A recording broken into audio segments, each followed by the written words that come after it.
आज हम लोग पढ़ेंगे डिस्प्लेसमेंट के बारे में। चलिए स्टार्ट करते हैं डिस्प्लेसमेंट को और देखते हैं डिस्प्लेसमेंट क्या होता है। Displacement it is shortest distance between initial and final position of the body, यानी कि बॉडी का इनिशियल एंड फाइनल पोजीशन के बीच का जो शॉर्टेस्ट डिस्टेंस होगा वही शॉर्टेस्ट डिस्टेंस क्या होगा, डिस्प्लेसमेंट होगा। यानी कि बॉडी का इनिशियल और फाइनल पोजीशन के बीच का जो शॉर्टेस्ट डिस्टेंस होगा वही शॉर्टेस्ट डिस्टेंस क्या होगा, डिस्प्लेसमेंट होगा। चलिए इसको एग्जांपल से समझते हैं। चलिए एग्जांपल लेते हैं लोग। एग्जांपल जैसे फॉर एग्जांपल कि एक पोजीशन हम दे देते हैं ए, यहां से एक बंदा चलना स्टार्ट करता है। एक बंदा पोजीशन ए से मूव करना स्टार्ट करता है एंड देन पोजीशन बी तक जाता है, यानी कि पोजीशन ए से स्टार्ट करता है, पोजीशन बी तक जाता है। देन ये बी पे जैसे ही जाता है उसके बाद ये टर्न कर जाता है और पोजीशन सी तक जाता है। ए से स्टार्ट किया, बी तक गया, बी पे जैसे ही गया फिर उसके बाद टर्न करके कहां पे पहुंचा, सी पे। यानी कि ए से स्टार्ट कर रहा है तो ऑब्जेक्ट या बॉडी जहां से स्टार्ट करेगा उस जगह का नाम देंगे इनिशियल पोजीशन। यानी कि यहां से ये बंदा स्टार्ट कर रहा है इसलिए इसको बोलेंगे इनिशियल पोजीशन। यानी कि ये क्या है, बंदे का इनिशियल पोजीशन है क्योंकि वहां से स्टार्ट करा है। आप भी ध्यान रखेंगे कि जहां से स्टार्ट करेगा जो मूव करना वो इनिशियल पोजीशन होगा ऑब्जेक्ट का। फिर यहां फाइनली यहां पे पहुंचा है, फाइनली सी पॉइंट पे पहुंचा है, सी पोजीशन पे पहुंचा है, इसलिए सी को हम लोग क्या बोलेंगे, फाइनल पोजीशन। यानी कि इनिशियल पोजीशन किसको, जहां से स्टार्ट करेगा, फाइनल पोजीशन किसको, जहां पे फाइनली पहुंचेगा।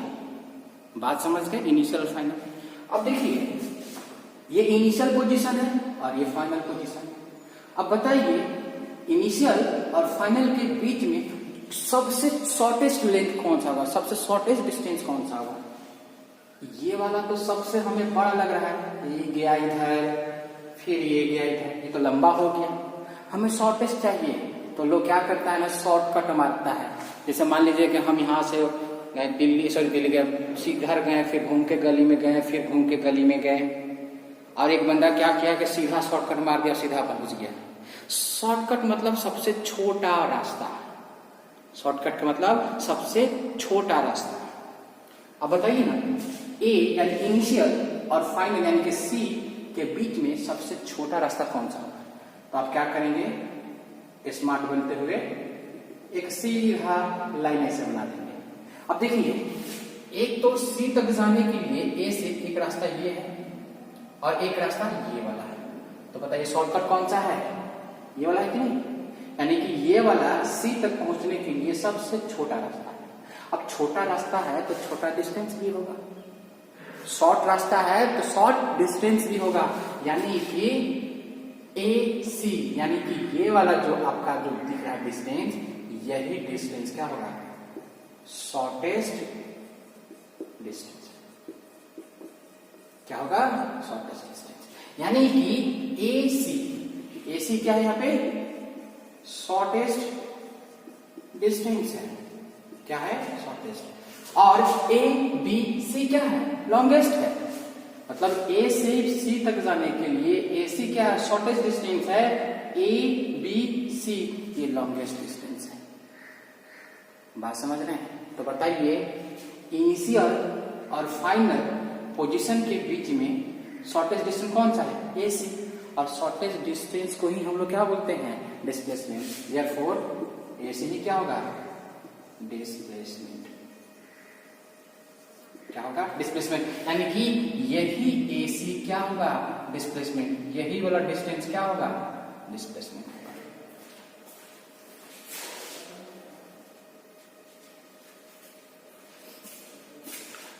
समझ गए।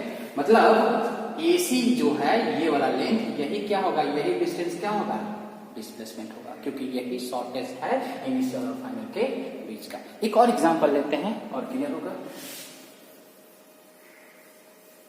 जैसे मान लीजिए कोई एक बंदा पोजीशन A से चलना शुरू किया, B तक पहुंचा, फिर B से टर्न किया, पोजीशन C पे पहुंचा, पोजीशन C से फिर टर्न किया, पोजीशन D पे पहुंचा फाइनली। तो स्टार्ट कहां से कर रहा है, A से, that's why A is initial position, and then finally कहां पे पहुंच रहा है, D पे, तो D इज फाइनल पोजीशन। यानी कि जहां से स्टार्ट करें इनिशियल, जहां पे पहुंचे फाइनल, यानी कि यहां से स्टार्ट किया और यहां पे फाइनली पहुंचा। ठीक, अब मैं आपसे पूछूंगा कि यहाँ पे शॉर्टेस्ट डिस्टेंस कौन सा होगा।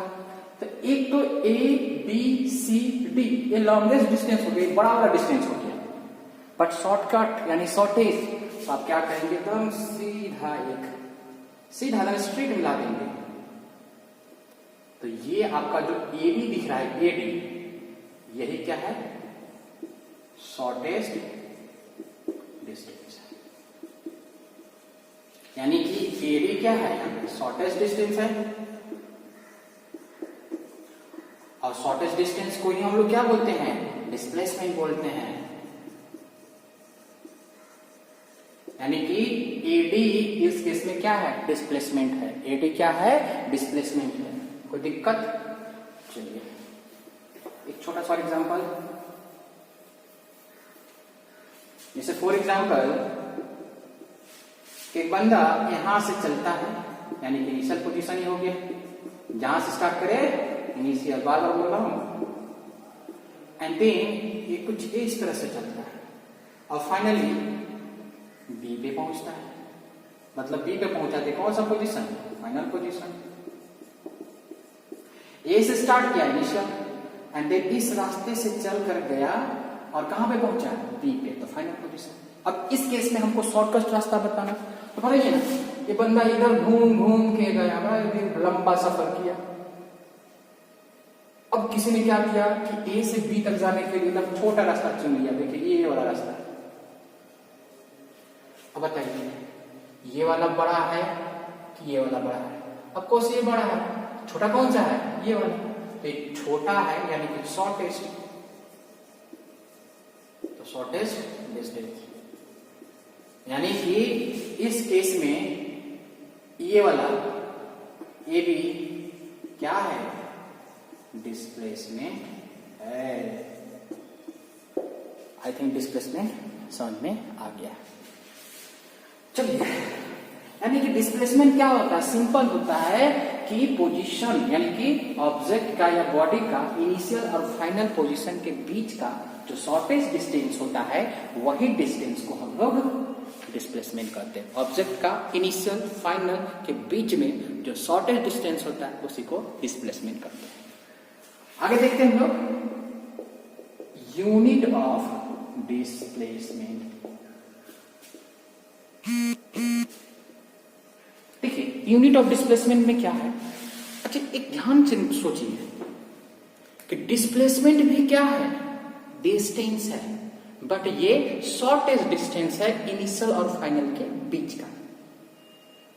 तो जब डिस्प्लेसमेंट भी डिस्टेंस है तो यूनिट ऑफ डिस्प्लेसमेंट भी किसका होगा, डिस्टेंस का ही होगा। यानी कि जो डिस्टेंस का यूनिट होगा वही यूनिट डिस्प्लेसमेंट का होगा।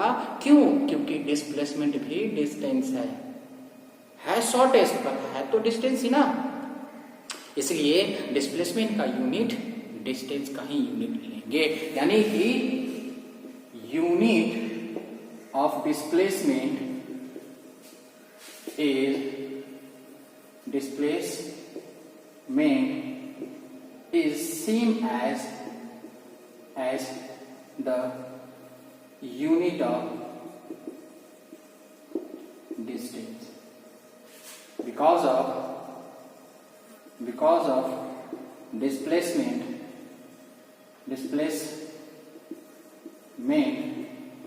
is the shortest distance between initial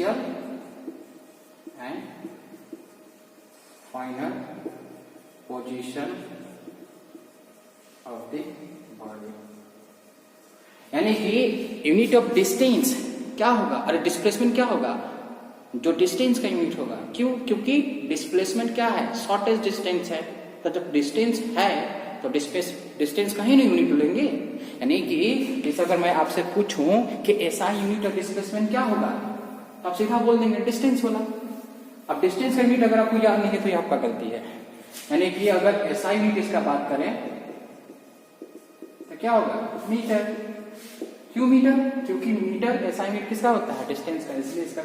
अगर सीपीएस बात करें तो सेंटीमीटर, एफपीएस बात करें तो फुट। यानी कि जो भी डिस्टेंस का यूनिट होगा वो डिस्प्लेसमेंट का यूनिट होगा। आई थिंक समझ गए यहां तक।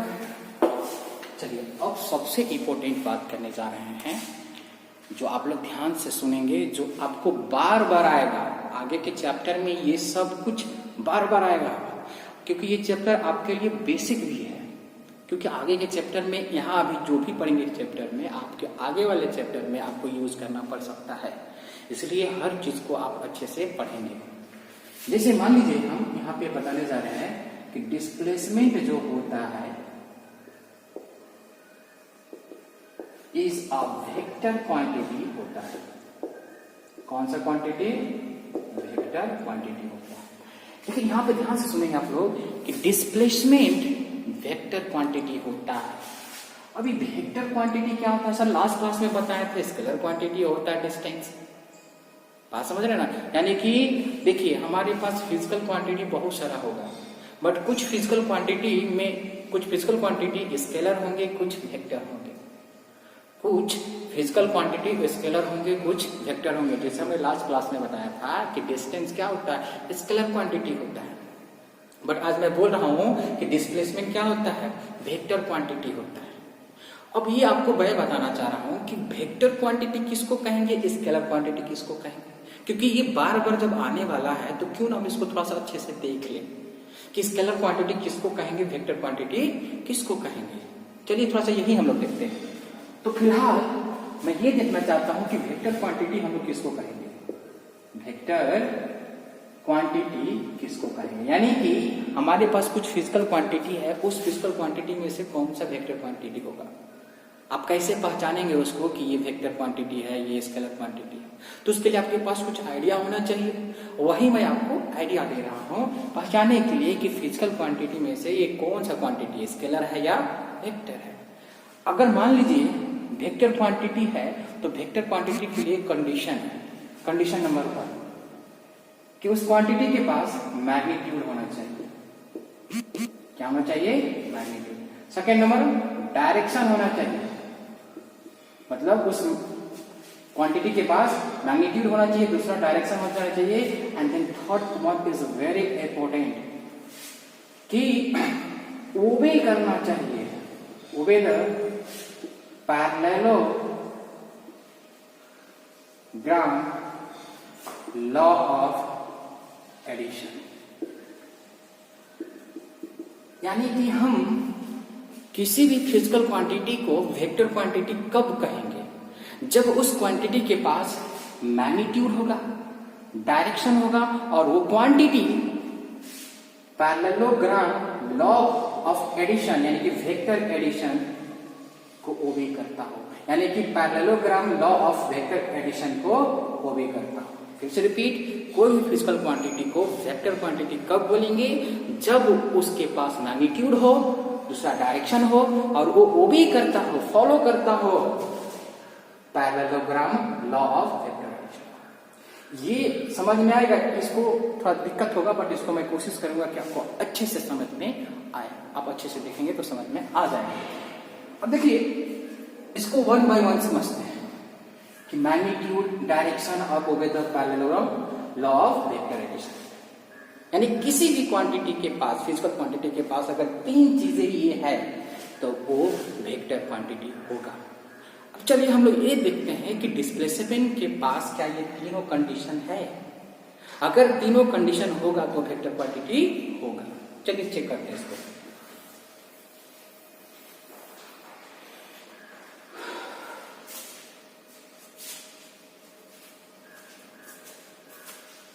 देखिए, तो मैं बोलूं कि डिस्प्लेसमेंट के पास ये तीनों कंडीशन होता है, इसीलिए तो ये क्या है, वेक्टर क्वांटिटी। अगर तीनों होता होगा तभी तो ये वेक्टर क्वांटिटी है। हमने जैसे बोला कि अगर किसी फिजिकल क्वांटिटी के पास अगर तीन कंडीशन अगर फॉलो कर रहा है तो वो क्या होगा, वेक्टर। अगर डिस्प्लेसमेंट वेक्टर क्वांटिटी है तो आपको से तीनों कंडीशन को फुलफिल कर रहा होगा वो। बात समझ रहे ना? तो चलिए चेकआउट करते हैं कि सच में फॉलो कर रहा है कि नहीं, क्योंकि आपको बार बार आ गया ना, तो हम अभी सिखा देते हैं। तो डिस्प्लेसमेंट के पास मैग्नीट्यूड है, यस। डिस्प्लेसमेंट के पास डायरेक्शन भी है, यस। एंड डिस्प्लेसमेंट ओबे भी करता है parallelogram law of vector addition, यानी कि डिस्प्लेसमेंट तीनों कंडीशन को फुलफिल करता है। चलिए चेक करते हैं कैसे करता है। तो पहला मैग्नीट्यूड होता है डिस्प्लेसमेंट के पास, तो देखते हैं। तो पहला हम लोग का होगा मैग्नीट्यूड ऑफ डिस्प्लेसमेंट, यानी कि देखते हैं कि डिस्प्लेसमेंट के पास मैग्नीट्यूड होता है कि नहीं। तो मैग्नीट्यूड ऑफ डिस्प्लेसमेंट, चलिए एग्जांपल लेते हैं। जैसे मान लीजिए कोई एक बंदा है, ये पोजीशन से स्टार्ट किया, बी पे गया, फिर बी से फाइनली सी पे गया। तो हम लोग कहते हैं ना कि ए से गया सी तक, तो ए से स्टार्ट किया तो इनिशियल, और सी पे गया तो फाइनल पोजीशन। ए सी, ए इनिशियल सी फाइनल। तो हमने डिस्प्लेसमेंट के बारे में क्या पढ़ा, शॉर्टेस्ट डिस्टेंस बिटवीन इनिशियल और फाइनल। तो बताइए शॉर्टेस्ट डिस्टेंस से बोला होगा, यानी कि ये है डिस्प्लेसमेंट।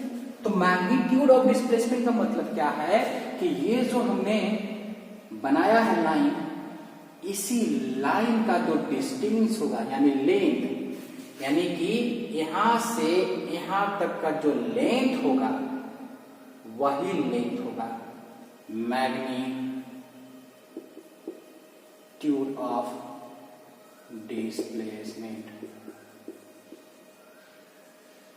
यानी कि ए से सी के बीच में जो हमने शॉर्टेस्ट पाथ बनाया है, शॉर्टेस्ट डिस्टेंस बनाया है, वही डिस्टेंस यानी कि ये वाला लेंथ, यही क्या होगा, मैग्नीट्यूड ऑफ डिस्प्लेसमेंट। यानी कि यहां पे AC क्या है, मैग्नीट्यूड ऑफ डिस्प्लेसमेंट है। समझ गए? एक और एग्जांपल ले लेते हैं। जैसे यहां से चला A से B तक, B से C तक, फिर C से D तक। तो ये हो गया फाइनल और ये हो गया आपका इनिशियल। तो ये आपका क्या हो रहा है, डिस्प्लेसमेंट। यानी कि AD क्या है, डिस्प्लेसमेंट। यानी कि ये जो हमने लेंथ बनाया है, यही लेंथ, यही वाला लेंथ क्या होगा, मैग्नीट्यूड ऑफ डिस्प्लेसमेंट।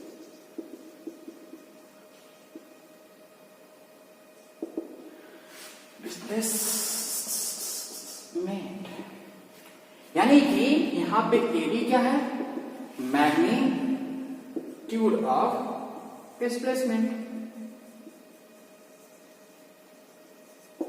यानी कि ये जो आपका ये लेंथ जितना देगा, ये जो लेंथ जो होगा वही लेंथ क्या होगा, डिस्प्लेसमेंट का मैग्नीट्यूड। यानी कि शॉर्टेस्ट पार्ट का शॉर्टेस्ट डिस्टेंस का जो लेंथ होगा वही क्या होगा, मैग्नीट्यूड ऑफ डिस्प्लेसमेंट। कोई दिक्कत? आई थिंक मैग्नीट्यूड समझ में आ गया। यानी कि डिस्प्लेसमेंट के पास मैग्नीट्यूड होता है। Second, direction. Let's see direction के बारे में देखते हैं। Direction of displacement. तो देखिए डायरेक्शन के लिए आपको दिमाग में रखना होगा यार, डायरेक्शन होता है, बट डायरेक्शन अगर होता है तो डायरेक्शन का एक पार्टिकुलर होता है कि हाँ इधर से उधर है, इधर से उधर है, इधर से इधर है। तो यहां पे भी डायरेक्शन अगर है डिस्प्लेसमेंट का, तो कैसे चेकआउट करेंगे कि डिस्प्लेसमेंट का डायरेक्शन किधर है। तो इसके लिए बता रहा हूं, direction of displacement is from initial to final position। अगर मैं बोलूं कि डिस्प्लेसमेंट के पास डायरेक्शन है तो कहां से कहां, तो आपको इसमें सेट करना होगा दिमाग में क्या कि डिस्प्लेसमेंट का जो डायरेक्शन होता है वो ऑलवेज इनिशियल से फाइनल पोजीशन की तरफ होता है। यानी कि डिस्प्लेसमेंट का डायरेक्शन ऑलवेज इनिशियल से फाइनल पोजीशन की तरफ होता है। ये देखिए लिखा हो, direction of displacement is from initial to final position. जैसे एग्जांपल लेते हैं लोग तो समझ में आएगा। जैसे फॉर एग्जांपल कि एक बंदा ए से चलना शुरू किया, बी पे गया, बी से फिर सी पे गया, बी से सी पे गया, तो मैं बोलूंगा कि ये इनिशियल है और ये फाइनल है।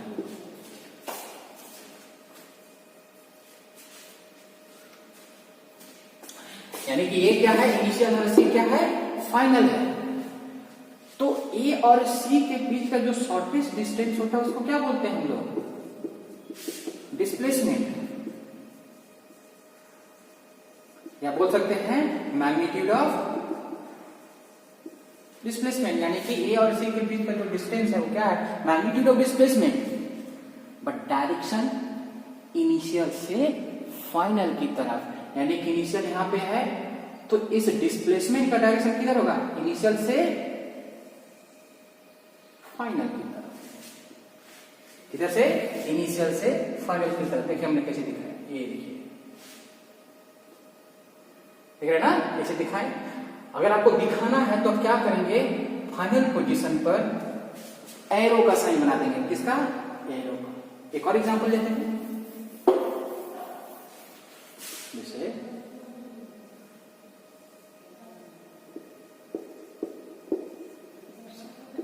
ये क्या है, इनिशियल पोजीशन मान लीजिए, और ये क्या है, फाइनल पोजीशन। अब ये वाला क्या होगा, डिस्प्लेसमेंट होगा। क्या होगा, डिस्प्लेसमेंट। यानी कि एडी क्या है, मैग्नीट्यूड ऑफ डिस्प्लेसमेंट।